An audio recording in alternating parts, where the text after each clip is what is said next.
Hi everyone! Today we will talk about two very beautiful languages, Latin and Italian. Let's start from a bit of history. The earliest known form of Latin is Old Latin. Here we have the oldest inscriptions and some literature. The second stage is Classical Latin. Here we have the best Latin writers like Cicero, Virgil, Ovid and Horace. A very special thing happens after the Classical period. The written Latin fossilizes, while the spoken language keeps evolving. It becomes the Proto-Romance language, which diverges into dialects and new languages. Today, the five most widely spoken Romance languages are Portuguese, Spanish, French, Italian, and Romanian. Among these five languages, Italian is the most conservative and arguably closest to Latin. Alphabets. The classical Latin alphabet contained 23 letters. The letters J, U, and W did not exist yet. The letters I and V represented both vowels and consonants. When the letter V was used as a consonant, it sounded like W. The letters Y and Z were used only in Greek loanwords. Classical Latin was written in all caps. That doesn't mean that Romans yelled all the time. Lowercase letters were invented much later. Words were separated with interpuncts, or lacked any spaces or punctuation. The latter is called scriptio continua. This is how you write Gaius, Julius, Caesar with and without interpuncts. This is very hard to read, so I'm using a modern convention in this video. Latin has 5 short and 5 long vowels. Long vowels were indicated with apex in the classical period, but modern texts use macron. The Italian alphabet has 21 letters. The letters J, K, W, X, and Y appear almost exclusively in loanwords. The letter I is used for both the vowel E and the consonant Y. The letter H is silent. It's mainly used in digraphs CH and GH.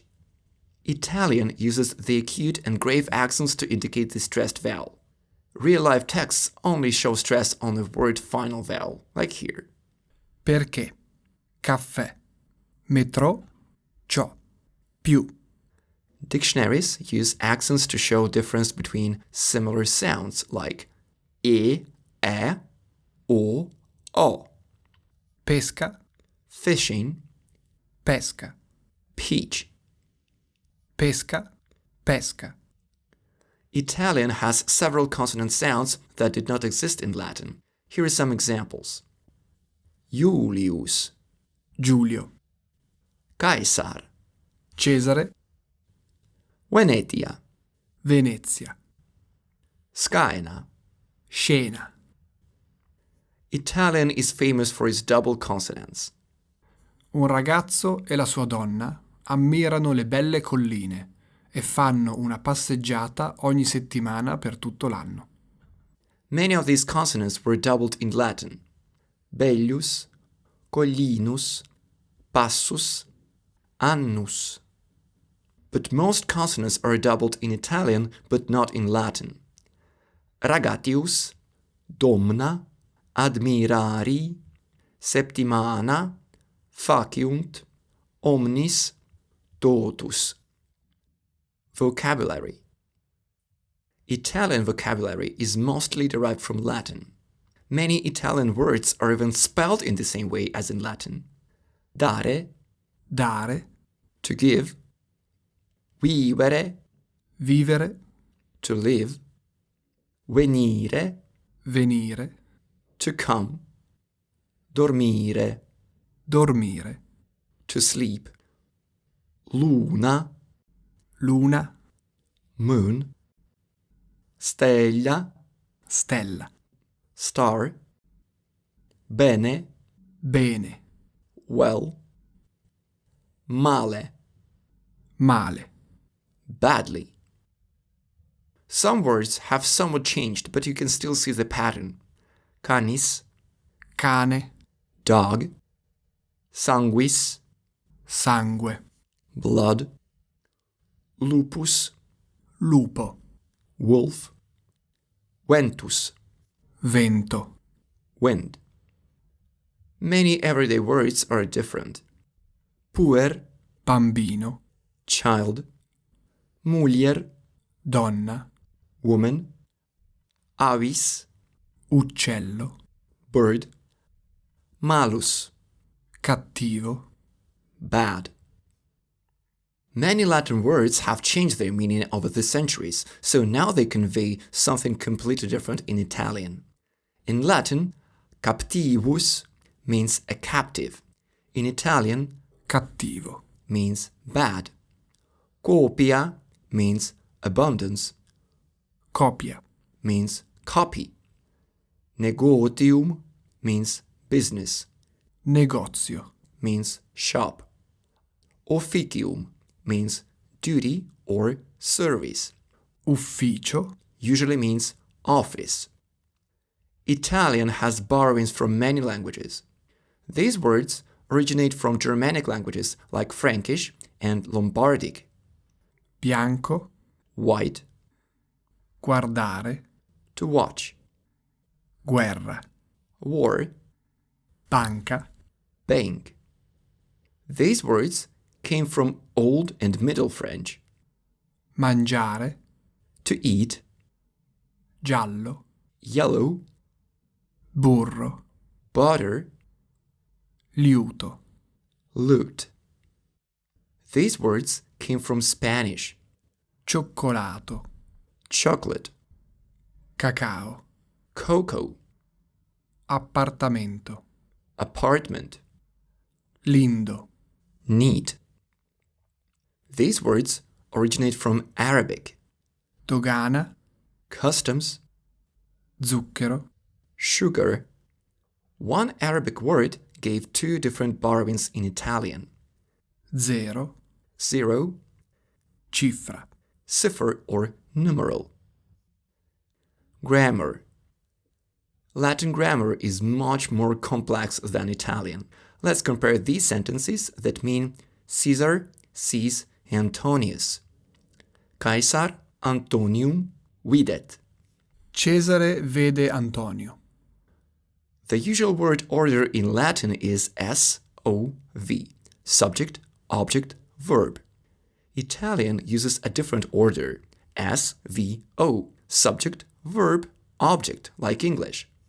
Latin uses the nominative case for a subject and the accusative case for an object. This is why we can reorder the words and the meaning does not change. Caesar videt Antonium. Antonium videt Caesar. Italian lost grammatical cases, so if we reorder the words, the meaning can change. Antonio vede Cesare.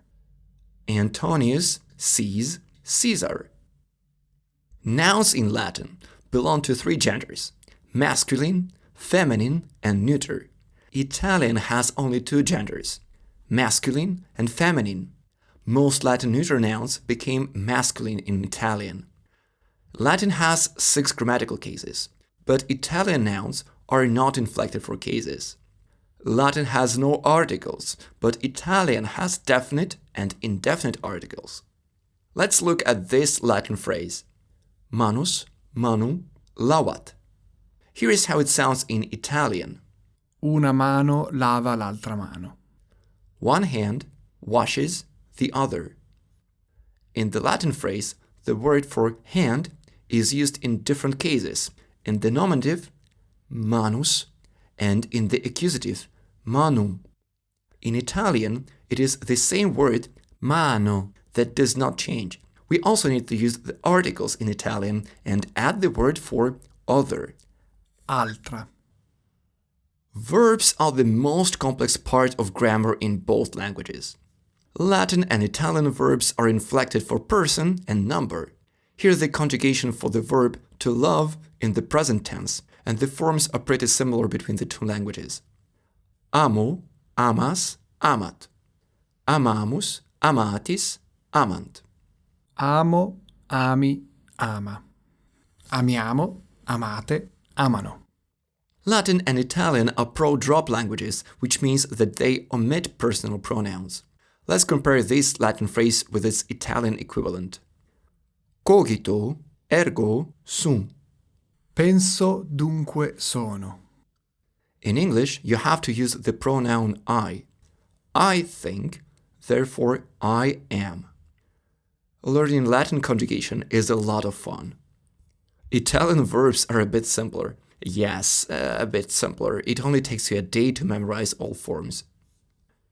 Let's see how famous Latin phrases translate to Italian. Veni, vidi, vici. Venni, vidi, vinci. I came, I saw, I conquered. The Italian phrase is literally the same as Latin.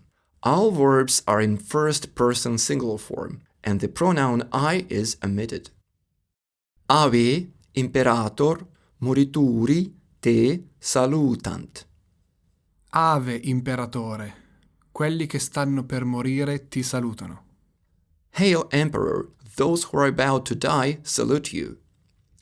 The Latin phrase is much shorter because it uses a special verb form morituri. It is the future active participle of the verb to die. In English, the verb to die has two participles, past, died, and present, dying. In Latin, died is mortus, and dying is moriens.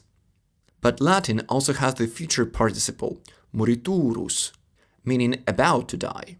It is one word in Latin instead of several words in English. The English word future comes from the Latin word futurus, which means about to be. It is the future active participle of the verb to be. Italian has only two participles, past, morto, and present, morente. This is why the future participle has to be translated with the longer construction, which is similar to English. Carthago delenda est. Cartagine deve essere distrutta.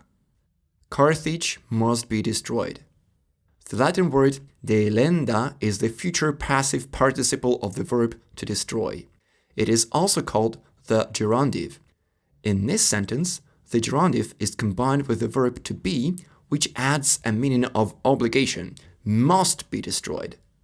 Italian lost the gerundive, so the Italian and English translations are literally the same. Carthage must be destroyed. Questions to everyone. Do you speak Italian or Latin? Did you learn Latin in school? To speakers of Italian, how well can you understand Latin? Leave your answers in the comments down below. Thanks for watching and catch you next time.